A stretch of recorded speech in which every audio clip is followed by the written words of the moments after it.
2010년 선릉역 뒷골목 족발집에서 여느 저녁처럼 술시가 되어서 술국에 미니족 참고로 10여 년이 지났는데 술국 1.5만원 미니족 1만원이란 게 참 신기하다를 경하여 막 달리려 할 때 즈음 저 멀리서 헐레벌떡 누군가 달려오더니만 세상 반가운 얼굴로 아는 체를 해댄다.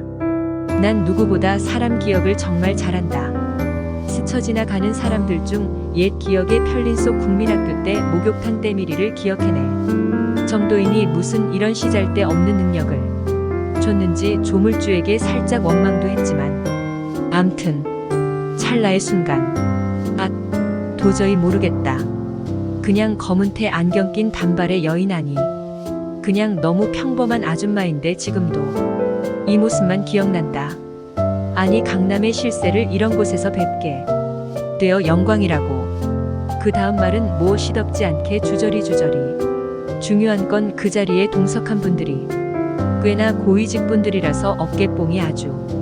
이 얘기를 왜 하냐면은 6년여의 채무상환 기간과 생활비 대리운전으로 충당했던 구간 2003년부터 2008년 11월 30일까지 정말 죽도록 일만 했었다. 어떤 미래도 없이 마이너스 된 거 복구만을 위해서 미친 듯이 살았더니 평판이 일어나는 최고이고 강남 바닥에서 거의 신화라고. 정말 후회 같은 거 하기 싫은데 합리적이지 못했던 무식한 6년도 그렇지만 이 시기에 정말 많은 사람을 놓친 게 지금 생각해봐도 참 아쉽다.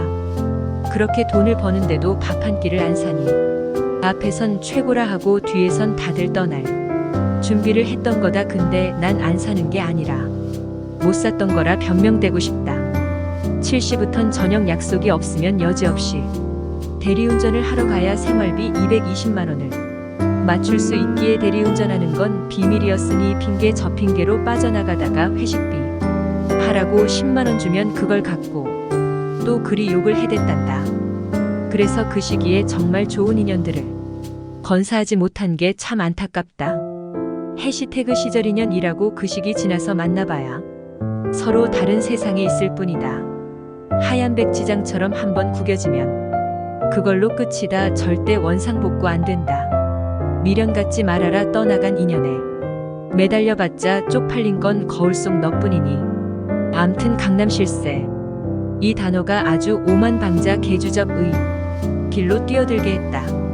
밑바닥 찍고 왔으니 차근차근 꼼꼼히 돌다리도 두들겨가면서 과감할 땐 냉정하게 물러설 땐 개소심하게 이랬어야 하는데 저 단어가 머리에 팍 꽂히는 거다.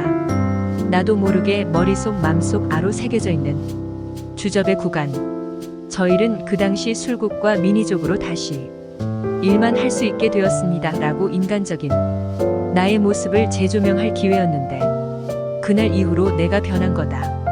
2년 전 대리운전비 2만원 안산바닥 도로가에 던지고 가는 걸 줍고 차 끊겨 찜질방 5천원 내고 제발 일만 할 수 있게 급여랑 끝에서 기도하면 6년은 버텼던 내가 저 한마디에 어깨뽕만 올라간 게 아니라 소중한 분들을 살짝 티나지 않게 아래로 본다. 이 무슨 개주접이란 말이냐. 근데 다행히도 밑바닥 급여랑 끝에서 6년을 벼텄더니만 근성인지 오기인지 몰라도 꽤나 돈이 모였다. 2008년 11월 30일 마지막 채무. 정확히 말하면 와이프 마지막 카드값이 1,300만원인 줄 알았는데 딱 다음 달도 그만큼 더 나와서 동년 12월 31일다. 이후 딱 2년 만에 거의 10억 가까이 벌게 됐다. 정말 돈 버는 것만큼은 특출난 놈이구나 싶었다. 이게 문제다. 강남 실세. 그냥 듣기 좋은 소리로 한 마리 가슴에 비수에 꽂힌 줄 모르고 10억이란 돈은 누구나 하기 싫은 걸 안 해도 되는 돈이 절대 아닌데 이제 뭐 내 인생도 재판이 터지는구나. 그럼 그렇지. 벼랑 끝에서 6년을 버티다 세상에 나왔는데 이건 뭐 안 되면 안 되지. 돈의 복리 습성 1억이 10억 되는 건 어렵지만 10억 100억 되는 건 쉽다 했으니 이제는 뭐 콧바람 좀 쉴까나.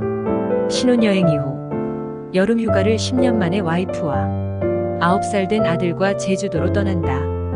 제일 좋은 호텔과 렌트카 최고급 음식 그 주상절리 절벽 밑에 가서 해녀들이 바로잡은 해산물이 10,000원인데 팁으로 술 취해서 술값으로 100,000원을 줬다. 대단한 건 아닐지라도 대리운전이 10,000원. 봤던 놈이 지금의 말로 플렉스 지대로다. 10만 플렉스 개주접의 시작인 제주도.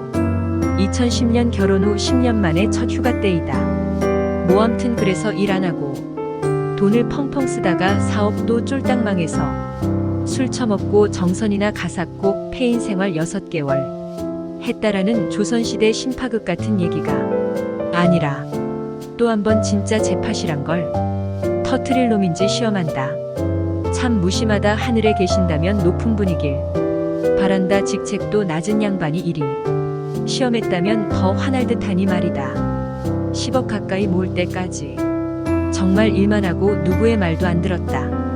책 속에 길이 있었다고 요즘 자주들 얘기하는데 나 정말 활자 중독자이고 글쓰기에 기억보다 메모 습관.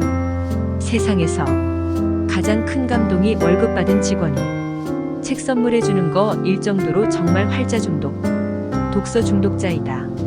그래도 내 신념만 믿었다.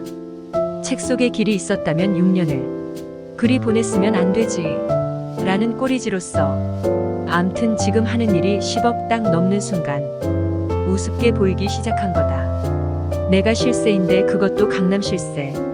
지금 생각해봐도 이런 주접주접 상주접이 없다. 참고로 검은태 단발여인은 올해 포천 연우 골프장에서 우연히 마주쳤다. 그것도 우리 일행 앞티였는데 슬쩍 카트 털어드 가려는 옆모습에 나의 사람 기억해내는 세상. 쓰잘데없는 기억력으로 보게 됐다. 인생 죄짓고 살면 안 된다. 10억이란 돈을 모을 때까지 계획이란 걸 좀 세우고 레버리지든 아니면 2014년까지 기다렸다가 1코인당 40만 원의 비트코인에 확 묻어버리고 없다 생각했으면 지금 2조 이상 코인으로 번 12명을 제자로 뒀을 텐데 쩝. 여기서 또 노비급 판왕이 엄청난 화술과 언변 그보다 더 대단한 내 까먹을 충분한 돈과 떨어질 운대를 기가 막히게 포착해서 등장. 집요의 대마왕. 어딜 것까지 올라간 거야? 하면서 어느새 끝판왕과 자리를 하고 있다. 세상 이제 꽃길이다. 강남 실세답게 한번 꽃 춤춰주고 조선 한번 뒤흔들어야지 하면서 딱 1년 반 뒤 아니 정확히 말하자면 2011년 8월부터 2012년 12월까지 다시 0이 되다 못해 여기저기 채무가 어느새 6억 가까이 또 마이너스가 되었다. 정말 노비급 판왕들 대단하다. 기회 포착을 정말 그걸 좋은 일에 썼으면 나라를 구했을 거다. 아니 시진핑이랑 바이든도 러시아 궁전에서 독대로 협상시킬 놈들이다. 암튼 또 어느새 다시 그 벼랑 끝에 서 있다. 춥다 이제는. 뭐 살려달라 한 번만 더 이런 얘기도 들어주지도 않을 것 같아서 못하고 자꾸 웃음만 나온다. 정말 웃다가 자꾸 혼자 몰아 중얼거린다. 타짜에서 아귀가 고니한테 당하고 이게 아닌데 이럴 순 없는데 딱 이런 것처럼 참 많은 시간이 지나서 지금 돌아보면 물론 그 이후 더 많은 일들과 지금껏 보내온 것보다 더 죽을 각오 각성하여 그 벼랑 끝에서 기회 날개 또 펴서 살아났지만 이 글을 이리 길게 쓴 건 인생에서 정말 제 팟은 10억이 아니란 걸 말하고 싶어서이다. 잔잔하게 몇 천이든 몇 억이든 아니면 10억이든 이런 제 팟이라는 인생의 기회는 100억의 기회를 주려고 줬다 뺐었다 노비론급 판왕 등장시켰다가 대마왕 앞에 벼랑 끝에서 무릎 꿇고 울게 했다가 또 살려줬다가 숨쉬지 못하게 딱 죽을 만큼 그 뜻을 어지럽게 하는 건 하늘이 정말 큰일을 맡기기 위함인 것 같다. 맹자왈. 벼랑 끝에선 지금의 지옥 같은 상황은 더 큰 기회의 날개를 인식시켜줄 하늘의 기회란 걸 명심하길 바란다. PS. 이건 서막에 불과할지도